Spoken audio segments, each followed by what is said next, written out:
Okay, we are recording, and this is the Quick to Politic podcast. I have a very beautiful, very special guest here. We have Shalece Daniels, and we are actually about to go live on Instagram and see if we can get some wonderful questions. And I'm just going to go ahead and let Shalece introduce herself, hear a little bit more from her.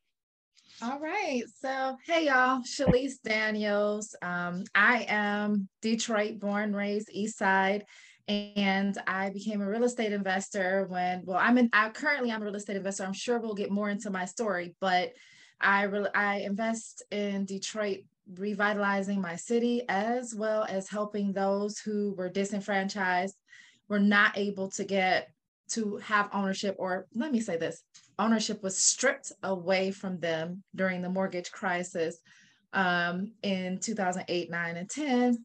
I helped those folks gain a part of their land back. That's the best way to introduce myself, Ernestine.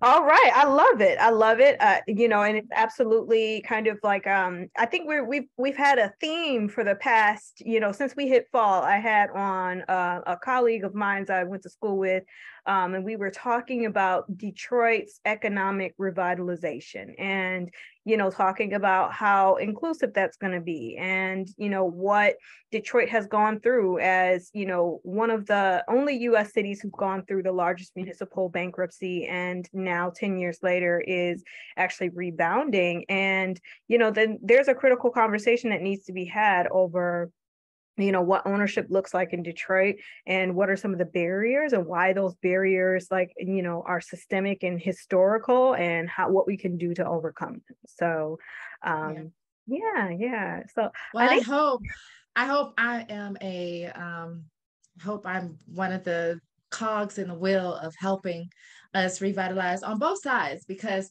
let's make no mistakes about it. I make money helping others. So I do well by doing good. And I would love to have the conversation today surround around how others can do the same thing that I'm doing. And I have like one little tweak where people who believe that they have to use cash, perhaps they don't have to. They can tap into something that they already have. Both you and I have worked corporate jobs. We've left those jobs. We probably have little nuts of money laying around. We can do something with that. And so I'd love to talk more about that today. Okay, thank you guys for watching for the snafu. Okay, so Quick to Politic is a social commentary show where we kind of delve into, contemporary issues. And, for the most part, with my background in politics, we tend to talk a lot about politics, history. And I think that there's also the issues of economics. I work full-time in economic development, and, that's something that I'd like to pick the brains of folks like Shalece to ask a little bit more about, just the journey of investing. And so, before we went live, we were kind of talking a little bit about what does it mean to, invest, and, where does one even start? If somebody wants to, like me, I'm a first-time homeowner, and I really would like to invest in properties, but, I am working on saving, I have student loans, and, I just don't think that, this is something that I can get into at the moment, but, I'd like to be able to. So where does somebody start if you feel that you have some put away for a nest egg, but you're a little leery about investing when you feel that you need to be at a different place before you can invest? Is that something that's like common, or do you think that people should just kind of delve in, and it's hard as that? Ernestine, we ain't never ready. All that. So yeah, but is this something that you said you're never not ready? You ain't never ready, okay? Like, how many times in life do we feel that we're completely ready? A lot of times we put things off because we're procrastinating. We're afraid. That's what we are. We're never really ready. You can do some due diligence, you do a little bit of homework, and always you can hire a coach or a mentor. And guess what? YouTube, TikTok, those can be some of your best mentors and coaches. But the way that you do it, there's a couple of things. I like the way that you said that Well, I have student loans, I have bills, I just bought a house. I might have a little bit of money, but I don't have a ton of money that I can put down and that I can invest in a home so that, or in houses to make income.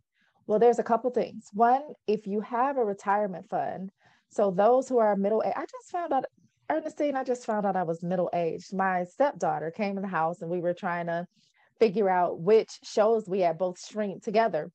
And she was like, it's highly likely after about the 12th show, it's highly likely that I haven't streamed anything that a middle-aged woman has streamed. And I said, who is she talking to? You definitely don't look middle-aged. That's I not. am middle-aged. So anyhow, I guess I'm middle-aged now. But anyway, I digress, right? Coming back to a lot of times we've worked for this company or we've worked for that company. We might have 20,000 here, 100,000 there, 150 there, 70 here. You can take all of that money as long as you don't work there anywhere anymore and put that into a self-directed IRA or a self-directed 401k or self-directed Roth. Okay, so your Roth, is before, it's pre-tax. I'm sorry, post-tax dollars. So that grows tax-free. You make all your profit tax-free, so on and so forth. You can cheat. It is legally cheat the system because right now you can only put 6,000, I think into 2023, 6,500 a year in there. You can cheat the system and you can roll over all your money and you can have a decent nest egg and you can take that and use it as if you were writing out of your bank account. And you can buy a house. So if you have right now, well, my number is about 90,000. If you have about $90,000, you can buy a house and you can make a decent amount of money off of that per month. Now, the money that you're going to get, remember, this is a retirement fund. So usually what you're doing with your retirement funds is you're hiring someone else, paying fees and hiring someone else to manage that in the stock market. That made me lose $21,000. I didn't even have a lot of money in there. And I lost $21,000 between January and now. So you get to manage your own money. When you have real estate, it's the only real, authentic estate. It's tangible. And you can take that money, buy a parcel of real estate, help house a family that's usually housing insecure. The housing market has increased tremendously and make money off of it. And that's what I do. I don't always use my IRA to purchase for my retirement fund, but I know that people need creative ways to do things. And using your IRA is something that is so simple and that we know little about. I want to make sure that I am speaking in very clear terms on how easy this one process is. So what questions do you have about that part, Ernestine? So it sounds like, you can just take your retirement account, like through your job, like your IRA, because like I even opened a self-directed, like a Roth IRA and a traditional IRA. I have both. And one is from an employer, and then the other one is just something that I opened up when I was trying to be savvy and, and be all investy. And, it sounds like it sounds like this is too good to be true. It's almost like this is something that like really you can take this money and, instead of investing in stocks, just how I need to know step by step. Okay. So the company, I'm getting ready to give you all the game. The company that you do this through is Equity Trust. You go online, and that's the only company that I know that I work with. I know there are other self-directed funds, but everybody that I know works with Equity Trust. You go online, you get a representative. I have one. I can't say I like my representative all that well, so I wouldn't even recommend the person, but Equity Trust is still a great company, and I've been able to buy some parcels through self-directing my own funds, and the fund is very inexpensive. It's definitely less than what you were paying your manager to manage your stocks, which lost you money from the beginning of the year until now. Here's the thing about the lost money, and I'll get back to step-by-step process. The thing about the lost money is this. You think about putting that money into a parcel of real estate. You live in this city, or this city, right? You know that people will always need somewhere to live. You'll have a parcel of real estate, plus you'll have income that's coming in to fund your retirement. You can't touch it if you only use the IRA. There are other creative ways, so that you can get half the money or 90% of the money, so on and so forth. But we might talk about that later today or at a later date. And you know that people are always going to need somewhere to live. It's like making a cash purchase. So at that point, you know, people talk about bargaining with the making an offer on the market and they lost the house and so on and so forth. No, you're cashing out. That's cash. That's not a loan. So your IRA, you're using it just like cash. I think it's little known that we can do this. And the step-by-step is you get your statement from your IRA, both your Roth, the one that you opened on your own, and the IRA that you may have, the money that you have sitting with an old employer or that you've rolled over somewhere else. You put together the amount that you want to buy the parcel with. You call Equity Trust or you do it online. You transfer the funds over for like a $50 fee. And then they wire the money to your title company when you close. Or they can write you a fat check and you can take it to the title company. That's it. Those are the steps. 1, 2, 3. So that's a lot easier. And it's almost like it feels like it's a closely guarded secret, because I think that's really, something that folks that get involved in this, they recognize how easy it is. But, the rest of us out there, we think, oh, well, there's so many barriers. There are so many, things I need to have X, Y, and Z before I can invest in this properly. And it's almost a little bit like The Secret, where you're manifesting, and once you understand, you can always, just kind of understand the methodology of how to get in there and how to make things work and in such a way. Like, so who taught you all of this, and like, how did you get into this? I love that you said that. So my husband paid a white guy $5,000 to teach him how to do this, probably 9 or 10 years ago. And no, it couldn't have been that. Look, we've only been married 7 years. We've been together just over 8. So it couldn't have been that long ago. So it was before we were married, right before we were married, he paid this guy like $5,000 to teach him how to do this. He kept saying, like, oh, there's this way, and so on and so forth. And then we were like, wait a minute. A fiduciary, he kept saying, you have to know these fiduciaries, you have to know these people that accredited fiduciaries is what he was calling them. Equity Trust is online. They're what he was making seem like a secret, a high secret, an accredited fiduciary. No, we should know this type of stuff. There is no reason why we should be paying.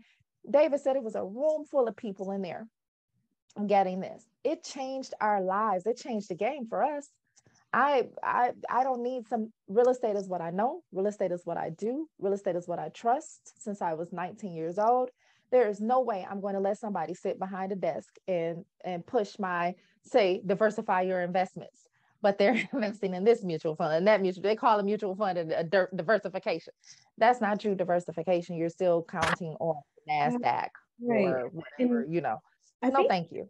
That could be like, I first started investing in 2020.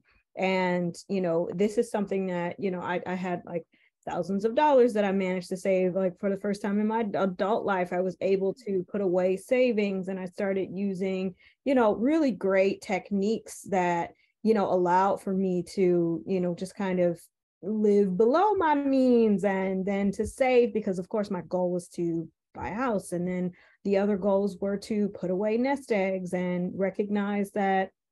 And of course, this with the pandemic, you wanted to recognize that things weren't always going to be stable. So you wanted to put away things. And, I just think that with that happening, I wasn't quite sure where to even begin, to, put things. And, because this isn't something like, it's interesting that I don't think generationally we're really being brought into this. My older sister would try to say like, hey, let's invest in real estate. Let's invest in this property, or go to these tax auctions and, this is something that my mom, she had a few investment properties, but it wasn't something that you actually pay attention to. And honestly, it was like this weird family thing where the family tried to get together and then it just didn't end up working well.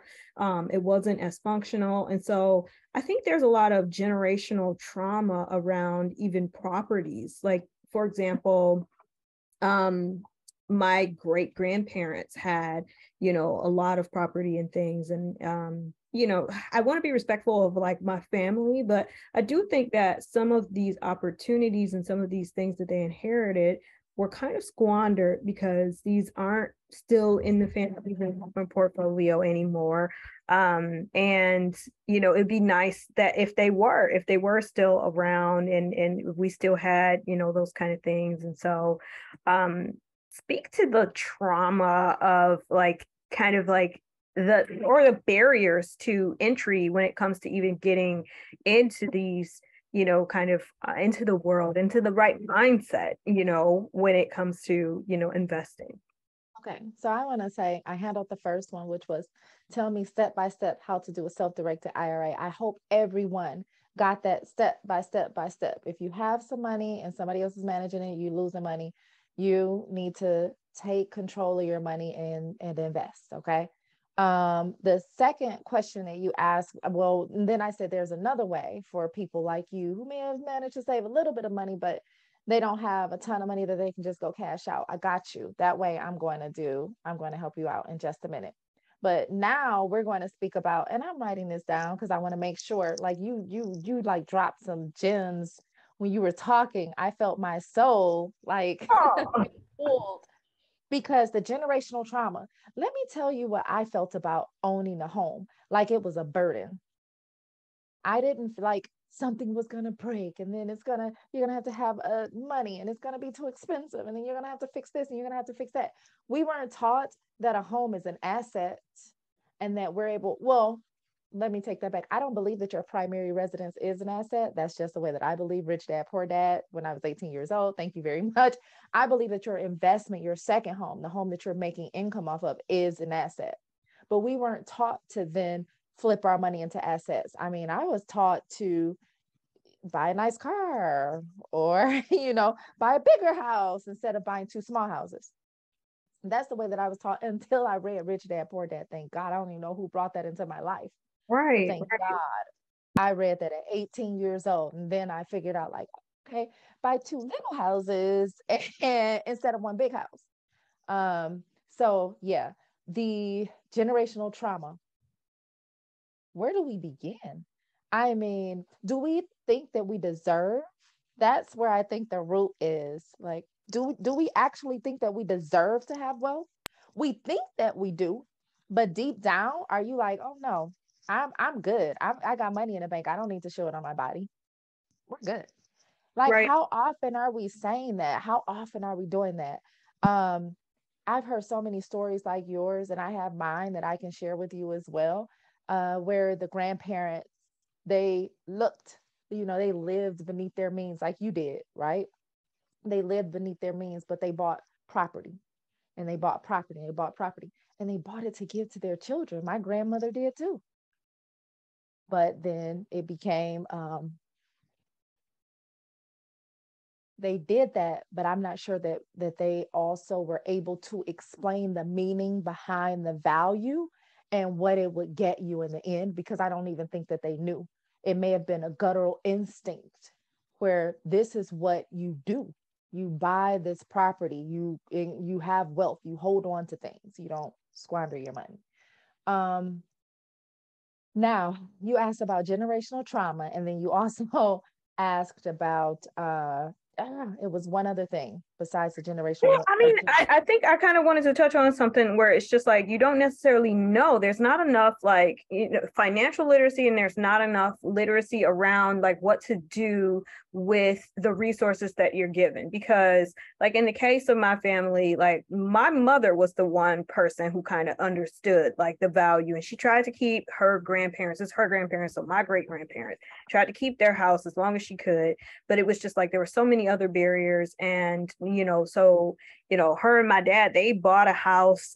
They bought this house here in Harper Woods, and they want to make sure that this house is kept in the family and passed down. And, but it was just like other family members that were maybe then entrusted didn't necessarily see the value in that. And I think that in some ways there has to be more of a stake of ownership, where it's just like you protect the things that you own, you value them, and you don't have this weird imposter syndrome that kind of creeps up, and it's just like, oh, that's not mine, so I'm going to tear it up, or I'm not going to take care of it, I'm not going to invest in it. And I don't know what that is, but I just think that in some ways it becomes this where you internalize this sense of like, I know they worked hard for this, but there's this resentment around it because it's not necessarily yours. It got passed down to you, but it's almost like a little bit of that poor little rich kid kind of thing, where it's just like, that's daddy's wealth, not yours. And so therefore you have a lot of problems, a lot of,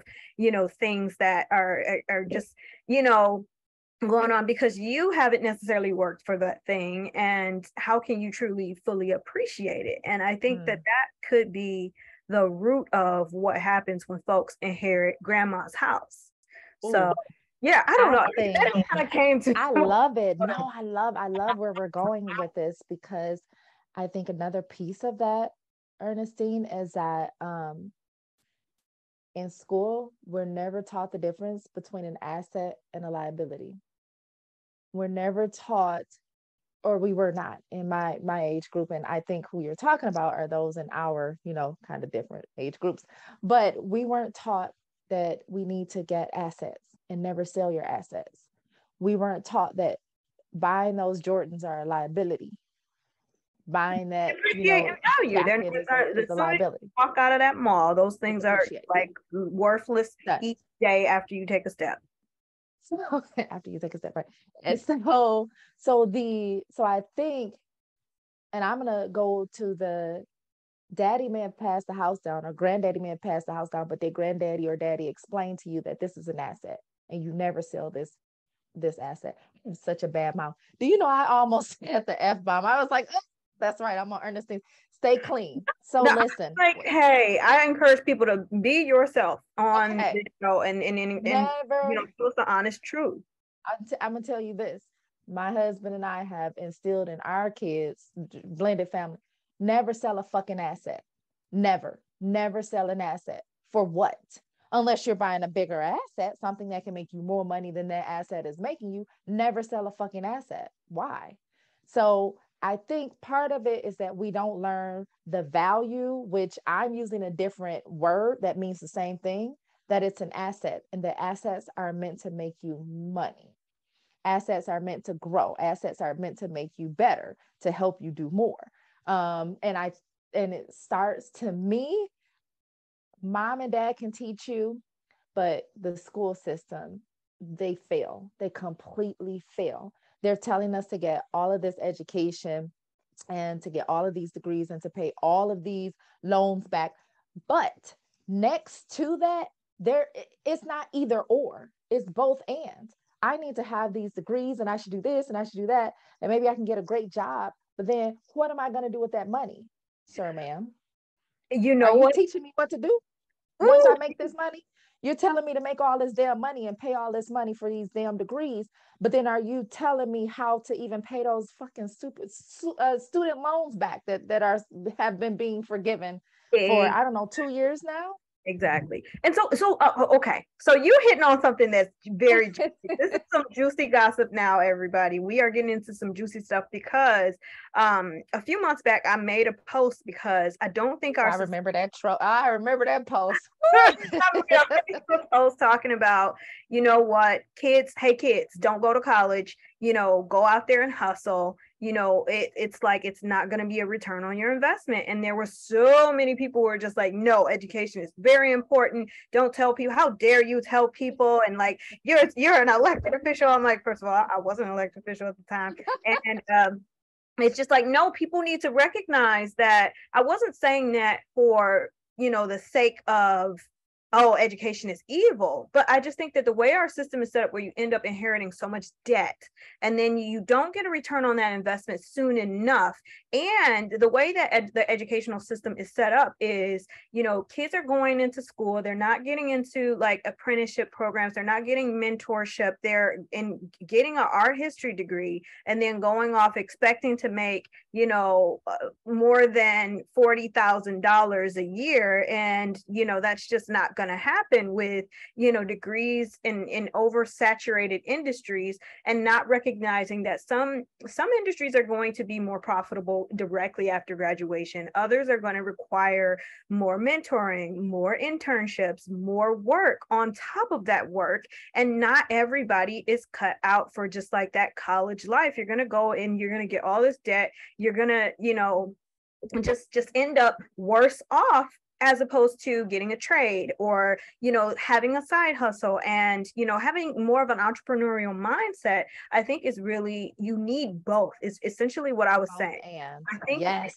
I've benefited greatly, and I don't think that I would be where I am in life or have had the experiences because college made it possible. My experience at Wayne State, really shaped me into the person who is, intellectually curious. I was able to meet fellow like-minded people, and, I was able to go off and see the world and be exposed to so many different things. And then those experiences then led me to be the kind of person that is going to seek more, because after college is when I walked into the mayor's office and asked for an internship and, realized that I needed to talk to this person and network more. And then that led me to other fellowships and things and, programs that can help cultivate, what it was that I wanted to do. And I wasn't seeing a return on that investment, and I went all the way up to a master's degree, so I just think that it's really, you got to teach folks how to network. You have to teach them how to be a little bit more, you really got to focus while you're in school. You still need to be doing like, you need to be working, you need to be getting that experience under your belt, because it's not the economy that, I don't even know what generation would have maybe baby boomers would have in benefited for, like, oh, you have a college degree, here's a future that's better than the generation before you, because it's not the same anymore. And so you can't just say go to college, and you got to recognize that it's going to take a little bit of both. So I don't know, I just kind of I have a story, Ernestine, because my daughter went to school. We paid for private school. So, you pay a family that has to sacrifice, a family that can't just, write a $500,000 donation to the school. It was a decision when we sent our children to private school. So it goes without saying that if you go to private school, you're getting a full ride, right? Bullshit. My daughter was like, I am, I just want to, and I'm like, no, like this is not the plan. You need a full ride to school. Okay. She decided, she got a scholarship, partial scholarship to Kalamazoo College. She decided not to go. She went to a gap year, fine and dandy, one gap year, then one gap year turned into 2 gap years in LA. Okay, fine and dandy, 2 gap years. Now I'm not coming home. I'm going to Santa Monica College, community college, right? And I snarled at the idea, like, no way, no kid of mine is going to community college. That's all for the birds. And then the money that we had saved for her, she she didn't need. She didn't use it because the community college was paid for by city year. And then the city year, also the money that she got is going to pay for the USC when she transfers after 2 years, with a guaranteed transfer for just having a 3.5. Guaranteed. And she's now a California resident. So the money that we saved, the hard-earned money that we saved for her to go to college, went to real estate. And now my daughter collects a check. Now, the mistake that we made is that we didn't put money into real estate for her a long time ago. But we still had time to do it for the younger kids, right? Right. That's my story with education, sure, but both and, just like you said. Why can't we let the real estate that we buy for our children when they're very young, even with the loan, which was my second method, fund their education? Had we started when she was much younger, it wouldn't be a $1,500 check. It Right. would be a lot bigger because her nest egg would have been a lot bigger. Maybe we could have had more than 1, 2, 3, 4, 5 houses by now, you know? Exactly. And I think that it's the smart diversification of like what you're doing to, it really has to be more than one thing. And, I think that strategy is really what makes it come full circle. And I think that then the kids appreciate it. The kids appreciate it because like they recognize like, oh, okay, I was spending a lot of money going to a traditional 4-year institution. And then I went to a community college and I kind of realized that, that experience was, great for me. And then real estate made this possible. And it's almost like education, even at the basic levels, is failing us because they're not teaching us enough about, just entrepreneurship, business development. And then also we're not learning the finances of it. We don't really understand the value of things. We don't really understand, what our parents have had to sacrifice for. We don't really, Again, and that taught at those levels. Just like you said, what are we going to do with the money? Like, so we get all this high education, we get these great jobs, these jobs for making $250,000, but now what? What do I do with this money? Or I'm making 100. I mean, something that's not as, I'm making 100,000. Now what? What do I do with this money so that I won't have to continuously work for it? If I don't show up, I don't make it. If I don't show up, it doesn't get into my checking account. That's not okay. Right. In my opinion. Even for folks who are not necessarily like entrepreneurial, like invest in another startup, invest in something that you see somebody has an idea and you can support that business. You can help, to, put seed funding into things. And I just think that, we have to make smarter decisions. And maybe it's the consumer society that we live in, where this conspicuous consumption makes us want to have these, Hermes bags and Teslas and all of these things. Those luxury things, they're nice, but it's like you really want to. I must say they are very nice. Yeah, but at the same time, you really want, especially young folks, teach them about experiences, and you find that the wealthiest people, they have these experiences where like, oh, me and my kids are going to go hiking in the mountains, or, we're going to go and enjoy nature. And, it's like those things, because, it's really about like your family and your friends and those connections, those human connections and those human interactions, because you might get that, Prada bag and it's going to make you feel nice for like a half a minute. But then after that, it's like, well, you still feel the same. You feel empty inside. And I think that, you really want to teach folks the value of like, one, look at how much you would have had to work for that one thing. And then the priceless thing, like going for a nature walk or something like that, or having a travel experience where, you're in a village in Africa and you're having these experiences with folks, and those are like, they uplift you, and you can, it's like that one is going to be a lot more valuable, that experience, than, the experience of just like having designer duds and, So there could be, okay, so there is room for designer. There's room for designer. There's room for the experiences. And let me tell you how. For me, it was real estate. It was the investing piece. I was so frugal. Like everybody, whoever is going to be watching this and they know me, they're going to be like, she don't spend a fucking dime. Like I was so frugal but it came from a deeper place. It came from a poverty mindset. I didn't realize that. But I was so frugal and I thought I had to have all this money in the bank. No, don't touch my money. Nobody touches my money. Like I'll never be poor again. No. So what I did is I allowed myself to actually want things and say like, Shalece, what do you want? And it's so funny because I was like, and so it was a Tesla is what I really, really wanted. So what I did is I made a goal. When you hit this much in passive income, Shalece, you can definitely get that Tesla. I travel multiple times a year, multiple friends, family, kids. I make sure, you know, everybody is okay. But when I hit this one goal, I said, you go ahead and get the Tesla. And I still almost walked out of the store without reserving the Tesla. This was last November or something like that, without reserving the Tesla. And it was a year ago. And my husband and my son were like, Mom, do not do not walk out this store. That Tesla, like, I had gone without a car for like 5 months. I had given my car to my daughter, sent it to LA. And I go, no, I'm lying. August, September, October, November. No. So it was like 3 months. I don't know. I sent it in August or something. And it was November. And anyhow, you can have both. You can have those experiences. You can have the name brand bags if that's what you want. That's not my choice. Like I wear I wear a practical fanny pack. It's Buxton, by the way. That's what I wear. Right. But I'm still very miserly, still very frugal, but I do have my Tesla. I smiled inside when you said that. I love it.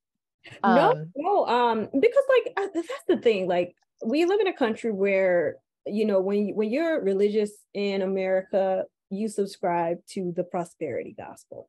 It is, you know, your pastor says God wants you to have all those nice things. And, you know, I think that in some ways it's nice. It's nice to have, you know, those milestone rewards for all for all of your hard work.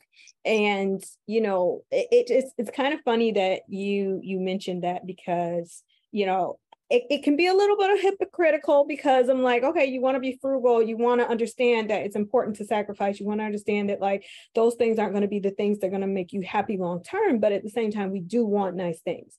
And, you know, they kind of put you in a certain vibration and a vibrational frequency where you want to have those experiences more often. And then you want to share with people how they can do those things. And in addition to, you know, just living your life in a way where, you know, it's not about lack. It's not about lack. It's not about scarcity. So I think that I really want to, make it clear to people that, yes, you want to have those experiences, and yes, you want to save, and you want to understand the importance of, you know, being frugal and being financially stable, financially sound, and also, you know, adopting the FIRE lifestyle where you're financially independent, you can retire early.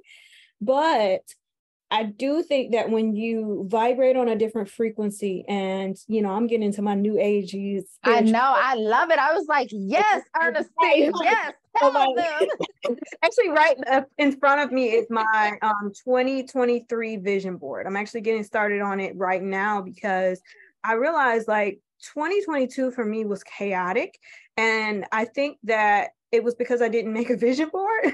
I know that probably doesn't make sense, but at the same time, I look at my 2019 vision board, I look at my 2020 vision board, and my 2021 vision board, they really were these, you know, things. They were these milestones, and, you know, you wanted to be able to, like, by March, by April, by July, by August, I want to, you know, and I'm a big proponent of all of those books, like, you know, the 4-Hour Work Week, the 12-week year, and, you know, all of these things. So it's more about, you know, your goals, your aspirations, and you can want to attract those things into your life, because I think when I have those kind of fancy experiences and enjoy the fancy things, I'm vibrating on a higher frequency, and I am happier. I am, you know, more likely to give, more likely to want to bring someone along with me to experience that thing, or to share in another way, you know, how it can be possible for you, you know. And so, like, when I'm down, I'm vibrating on a lower frequency, and I look at like being frugal as a scarcity and a lack kind of thing. And that's where I was. I don't want folks to do that. I want folks to, you know, think about like making the right financial decision, but don't do it from a place of it's hard out here. Oh my goodness. No, we gotta, you know, scrape every penny. It's like, no. Get out my head. like, oh, it's so tough out here kind of thing. And I really wanted to talk to you today because I understand that we have inflation, we have hyperinflation, we have stagflation going on. And, it's really easy to get in a fatalistic sort of woe is me mindset, and you attract more of that to you. And so I'm glad that we brought up the topic of, Teslas and experiences and education around, having the nice things, but understanding that they aren't everything, because you can't hate those things while you're trying to, be fiscally responsible. You can't kind of like make villainize people who do enjoy their Hermes bag. It's important to recognize that when you're vibrating on a different frequency, everybody wants something different. And the same analogy of like, the millionaire who wants to go take their kids out to hike in the mountains versus, somebody who enjoys, going on a shopping spree with the Birkin bags, or everybody has a different expectation of like what attainment and happiness and prosperity means to them. And in America, when we are religious, we say like, okay, God is going to bless me with, and fill in the blank, because everybody wants something different. So I love this, the vibrating on the frequency that makes you attract more, because that is so important. And unfortunately, I wasn't vibrating on that frequency. I was very much so saving my money and investing my money based on the scarcity principle. And I had to stop. And I needed to, at least I would set these goals and say, when I do this, I'm going to do this. And I would never do it. I would say, oh, well, it's not really that much. Just put that in the bank, or just buy another house. It wasn't that much money. You don't need to reward yourself. And it was doing something that I didn't even realize it was doing. We're talking about inflation and hyperinflation and stagflation and all these things. Whereas money does cost a little bit more now. So you better make a damn good decision on what you're going to borrow that money for. So if I'm going to the store and I'm buying something, I don't want you to charge me more than what I value. So if I'm going to go and get a loan on a car, which I'm going to drive versus renting it out on Turo, I want to pay less for that money because it's a depreciable asset. Whereas if I'm going out to buy a car and I'm going to put it on Turo, I might be willing to pay a little bit more for that money, which is where we are now, which is the inflation. So same with the house, right? If you bought a house 6 months ago, you were at 2.74%. 3.2 if you didn't have great credit, or maybe if it was your second or third or fourth investment home, right? Now you're going to pay 7% for that same damn money. You better make sure that it is worth it, that your cap rate or return on investment is high enough to support those 4 points on top of that, 3%. I do have a formula that I use, just FYI. I have a formula that I use to make sure that I am getting the returns that I need and that I want, based on whether or not I'm going to buy this money from the bank or a broker, sometimes hard money. And that was the second way. We talked about one way, which were the self-directed IRA. I think that's the best way. It's the best kept secret from us. That's what I really believe. But the second way is getting a loan. So taking that money, if you do have a small nest egg, and putting that 30% down on a conventional loan, sometimes 20% down, getting a loan and making sure that the numbers work right for you. Are you interested in appreciation only? Are you interested in appreciation and a monthly income? Are you interested in tax shelter? Those are things that you need to take into account when you get ready to buy a house, an investment property, and when you get ready to purchase that money from that store, be it bank, broker, or hard money loan. How much am I willing to pay for this? What is the value to me? And so for me, I'll tell you, my number is 90K. 90K all in, because I know for a 3-bedroom bungalow that I can make 12 to 1500 a month. 90K is my number today. Tomorrow or next, a year, 2, 3 years from now, depending on how much it costs to buy money, whether I'm using cash, whether I'm buying it from the store, the bank, the broker, my number might change. But right now, and I think it's a good number all the way across the board, because it gets me somewhere between 12 and 24% cap rate on my money. I'm at the 90K all in, rent it out, boom, done, and collect my check. Okay. All right. So, all right, we learned a couple of things, and that is definitely blowing my mind. And there's so many different ways to think about investing, versus just kind of looking at it as, oh, that's what wealthy people do. Oh, that's something that's not accessible to me as a person who's kind of middle class, and just kind of making it into, I'm kind of beyond entry level in my career and moving into different positions and things of that sort. But putting away nest eggs and making these kind of first time financial decisions and things like that, which as a millennial, these were things that were elusive to us for a lot longer than I think that previous generations were able to get into home ownership a lot easier and sooner. And I think the average age for like first time homeowners is going up, and now it's like 31. Versus it used to be younger. And so even a lot of things are changing for millennials because of finances and because of economics, because even age for like being married for the first time and having kids, starting families, it's getting older, because we're not having kids at 26 anymore because of the way the economy is. You can't really necessarily afford it. But I am like in both camps. I recognize the realities of like what we've had to face as millennials, and there were barriers and there were challenges. But I also believe in going out there and hustling and making sure that you diversify your streams of income. And then there's also you attract what you put out there into the world.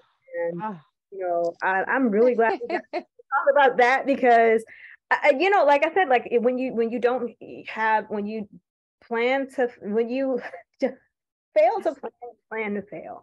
And if you start your year without any types of like financial goals and fitness goals, health goals, like big hairy audacious goals, then you don't necessarily, you're just floating around, you're just doing whatever. So I think that there has to be a bit of both. So you have to recognize what you're up against, but at the same time, you got to recognize like this is my plan to overcome it. So, and to be able to invest. And so yeah. I want to say something, since we're getting all new agey woo woo, right? So right. I go by this, I want blank, or I want to feel blank. And then sometimes I get too tied into planning. I'm a planner, like I'm a big planner, right? I get too tied into planning. And I have to remember, how I get there is none of my damn business. The universe has to do everything. How I get there ain't my business. Now I can make a plan, but I don't want to be attached to step 1, step 2, step 3. Oh, it didn't go right. Everything is over. No. How you get there, great, make your plan. That's awesome, because if you fail to plan, you plan to fail, like you said. But don't get attached to that step 1, step 2, step 3 didn't go right, I'm a total failure. No. How you get there is none of your damn business. It's beautiful that you say that. I'm like, I listen to like either devotionals or motivational speakers, which sometimes they intertwine. They'll have like Joel Osteen in there with Eric Thomas, and they'll just be like saying all kinds of inspirational things. And one of them is, Oprah kind of said that, oh, she thought she had like a plan, and it's like God had a bigger plan. It's like, you don't know what the plan is out there, and it's like the universe will just bring things and opportunities to you, and you have to just kind of take those steps. You plan, you put those goals out there, and you move towards them. It's none of your business, to say, how on earth am I going to come up with 3,000 customers who are going to buy my widgets if I'm going to start a business. It's like, just move towards it, and the universe will get out. funniest thing. Speaking of, well, I'm just like, so I started mentoring people because I started putting out like friends are like, what do you do? Like, what the hell are you doing? Because I quit my job, so on Like, and so forth. that's on your Yeah. course. So I was like, all right, fine. Here's what I do. So I started going live, like, gotta get this squatter out this damn house, right? And just like talking about what I do. Then I was like, people started calling saying, hey, I want to know, I want to know. So I spent a lot of time on the phone. I was like, I'm getting ready to write this down. So I started writing a book. I've written a book. I need to go. It's in editing. It will be in editing, right? It's in Shalece editing. It needs to go to editing. I've written a book on how to invest in Section 8 properties and have high cap rates in the environments that I'm investing in, like step 1, step 2, step 3, step 4, A, B, and C, right? It's all spelled out. And then someone called and was like, well, can you mentor me? And I'm like, okay, no problem. So I put together this mentorship program. And before I left for Mexico, I did my first cohort of Cohort. Oh mentors. my gosh. Yeah. And I took them out in the field Wow. and I filmed the whole thing. I didn't do anything live though, but I filmed it. So I'll be slowly releasing that, dripping what we did, but I'm holding these folks by their hands to purchase their first property, showing them how to do it, how to self manage or find a great property manager. Because I right now am not taking other clients to manage, but I can show you how to avoid all the mistakes that I made. So, I mean, I'm on Instagram, Shalece D, Shaleced. I just went public like, I don't know, maybe a month ago. Not sure, but anyhow, I'm there. And you can follow me. You'll find out more information. You on TikTok And too? I am ish, but I don't do a whole lot. So Just maybe recycle that same content because we need you. We need you. And I was just gonna ask, like, if there is like, website ebooks and I don't know, my sister just introduced me to some ebook hosting thing where you can put your courses, you can put all kinds of anything that you have to sell that's like digital. You can use Gumroad, and that's the Oh, name. okay. I Yeah. didn't know that. Yeah, no. I Right. have a friend that's been helping me out a little bit. She is awesome. And she's a photographer too. Like she's awesome. She's been helping me do a whole lot of stuff. And I'll let her know about Gumroad, but I have a lot of good stuff coming up. Because I just can't do it all. And like I can't be all things to everybody. And I can't answer my phone. Like I know I can't answer the phone and tell you everything, but I can give better guidance when I'm not like a little bitter, like I'm in the middle of doing blank and now I gotta stop and tell you Right, exactly and how to tell fill you out if this it's like, rap no, to let me yeah. put it down in a course. And I think that, like, back to our like point earlier about like that entrepreneurial kind of being that way, when you are doing the thing that you're like passionate about, that you're inspired, doing all the great things that you're doing out there in the world of real estate, people want to know, like, how do you do this? And don't do anything for free. I mean, like, it's just like you need those folks to, you want to hold their hands, you want to let them know step by step what they need to be doing. And folks are willing to, because other than that, they're going to go out there in the world and make mistakes and lose money. So gaining through having you show them the way is definitely amazing. And why not monetize that? Why Well, not? thank you. Yeah, Exactly. I am. I'm going to, I gotta charge something for my time. It's just it's very important. But I want to see, there's a couple things. It's not that I want to see you succeed. I want to see people successful and I want to see you make a lot of damn money. There's a lot of opportunity in Detroit. There's still tons of dilapidated homes that I'd love to see revitalized. And I can help with that process because as you revitalize one house and he does and she does and they do, the city begins to come up. And you know what happens? My values increase. People get more homes to live in. Those who are homeless or housing insecure or looking for great landlords or property managers, then they have them. Like there's another one born, and then there's another star born, and there's another star born. So that's what I want to see. I love Detroit through and through. This is my city. It's cold as hell here, but it's still my city. It's Right. still my And city. it's hey, I mean, I love the cold, and it's cold in the D. So why don't you buy some tea? It's been my thing, like, because this video is sponsored by Ernestine.com. But I digress. I also wanted, I wanted to say that, this has been really, really amazing to be able to talk to you about all of these things. And I'm glad that you're, really the champion of each one, teach one, and raising communities up by, setting the example of buy back the block. And, you don't want to have these vacant lots or houses that are so dilapidated that then they're slighted for demolition. And you've got these vacant lots and, I love my green space. We got enough. Yes, because there's too much housing insecurity. There's where we've got folks facing housing insecurity, food insecurity, and it's just, we really want to do better, and we all have that power. We all have that latent potential, and if that's your dream, don't take that dream to the graveyard. Just get out there and act on it, and help make somebody's life brighter and better. And you can bring that little house that you see that's they're forgotten and disheveled, put somebody in there, bring in a young family, some sense of security, and help them out. And so you're doing a good thing, and then you're also helping the community in the process, and you're showing other folks the way, because then you'll get other folks who are out there, the same like-minded people who don't want to be slumlords. And you're bringing good people into the fold of doing more good. I have a question for your viewers, and I hope that they do chime in on this. I am always researching because I want to know, what are the things that I need to be doing to make us better? So what has stopped you? If you've ever wanted to own rental properties, what has stopped you so far? What's your biggest fear? What's your biggest 2 or 3 fears? Like, what's your experience? Some of us have those experiences that stop you, because I want to be able to mitigate them.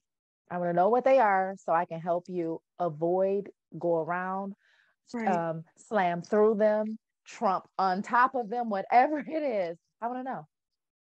And you know what? I'm glad you asked that. I'm going to put out there that I thought it was like, you got to have, 6 figures coming in, or 6 figures in the bank. And, you got to just be that person. And it's actually not, that's not that much of a barrier to entry into this field. So, but yeah, feel free to make sure you answer all those questions, and, send Shalece an inquiry or a response. My DMs. Right. My DMs to ask me about this Section 8 game at Shalece D on Instagram, on IG. So go ahead. Right. Only if we're talking about Section 8 or right.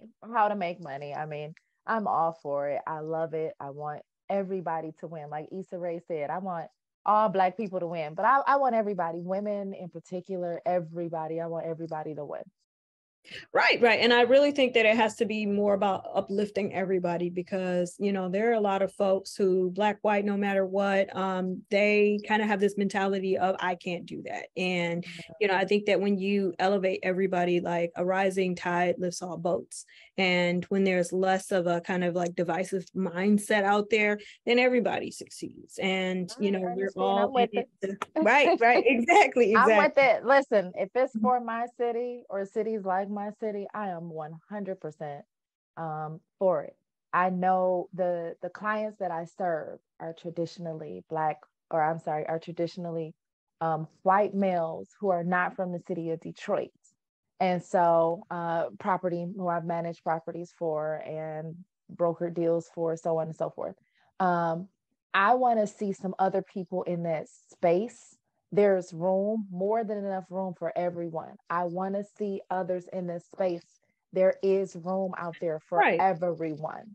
And representation matters, particularly when you're in a city that's 80% African American. I think that it matters in Detroit a little bit more because of that representation. You want to feel seen. You want to feel that, and even back to that. I can do it too. Right. That everybody can do it. That it's accessible, because you don't want a bunch of egghead, master's degree folks coming in telling you how to run things.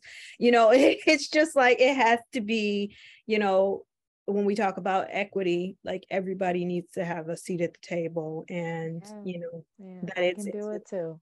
proportional. So when okay. when the last thing, right? So we can go. But when they see you and they see you doing great things, the young girls that you may mentor, it's like, wait a minute, I didn't know that I could work in the mayor's, that you walked into the mayor's office and said, I need this person to give me an internship. That happens, yes, and you can do it too. Right, right. I mean, like it might not have worked the first time, but hey, eventually, like it led to one conversation, one other thing, and it's just like people need examples. People need examples that it can be possible. And last thing, and then I feel like we probably, Go for it. we could just talk forever, me and you. But I just think that I've been watching a lot of commentary talking about like the Marvel universe and the kind of woke politics of inclusion and things of that nature. And I just think that we're seeing a lot more representation that we have, like in terms of women and like the Marvel universe. And the new Wakanda Forever movie was like all women, and like there were minorities on screen. Everybody was person of color. And I just think that with it has to be done first. There has to be a prototype. There has to be a prototype where you're seeing these things happen, where you're seeing a person who is the first Black person in, a position, first Black female Supreme Court justice, or you have to see, the first female, like as Iron Man or whatever. And it's just, it happens that way. And true. Yeah, I guess some people critique and maybe the writing isn't all that great or the storylines aren't all that great, anymore or whatever. But I think that you have to see it happen first, and there has to be a prototype. And, it's almost like it has to be forced in this wonky sort of way, and then you can perfect it, and then it becomes this thing where you don't need to have this, because the first isn't going to be perfect, and then when the second comes along, it's going to be even better because now you've beta tested it, and then when the next prototype comes along, it's going to be even better, and then we're not going to have the need to push these agendas out on people. We need to actually focus on like, okay, well, let's talk about that character and why she was so developed, or let's talk about like why this representation is really important and what it symbolized. And, now that this symbol has been achieved, what is the real issue that we now need to tackle? And we don't have to focus on gender and race and, all of these things. Now we can actually focus on what is the problem. Something outside. Exactly. Because if you think I don't get tired of focusing on gender and race, I get tired of always questioning, like, was that because, or was it just normal? Like, or is that me? Or did I say, it's exhausting to always wonder, right? I can't wait until we reach that point. Right. And I think that's how it is like, sometimes you have to force upon people a different perspective. You have to force these they call it the Marvel MCU, and you got to force all these women on everybody, and then you will see that it's just like, oh, okay, this can be normal. I can get used to like more women in these positions and in these roles, and then we can kind of change, like what that means, or like what the things that they're battling, or change, like this character might be like more infallible than others, or maybe more vulnerable, or maybe we need to tweak this or tweak that. But the point is, you got to push some of these things, in order for folks to even have the conversation around it. So I digressed big time. And speaking of, yeah, it was good. It was all but good. But speaking of Black women in representation and women of color, I also wanted to give a shout out in this video to 1,000 Black Women Strong, or 1,000 Women Strong. And they are a nonprofit organization that really is all about making sure that women in political races and, just politics and things are just being uplifted, and that we're hearing the perspectives of women of color in conversations. So All right. Well, that is our show for today. Thank you, Shalece, so much for coming on. And I really appreciate you and everything you do out there. Keep being a rock star. Any other closing thoughts and words of wisdom, nuggets? I'm waiting with bated breath. Listen, self-directed IRA. All That's right. it. Self-directed IRA. Do not sleep on it. Google it, YouTube it. Everybody who had, you don't have to pay me $5,000 to come to my class to show you how to go to equity trust. Self-directed IRA. That's my nugget. Shout out to 1,000 Women Strong as well. Thank you for having me. All right. Thank you so much. Bye, everybody. Bye.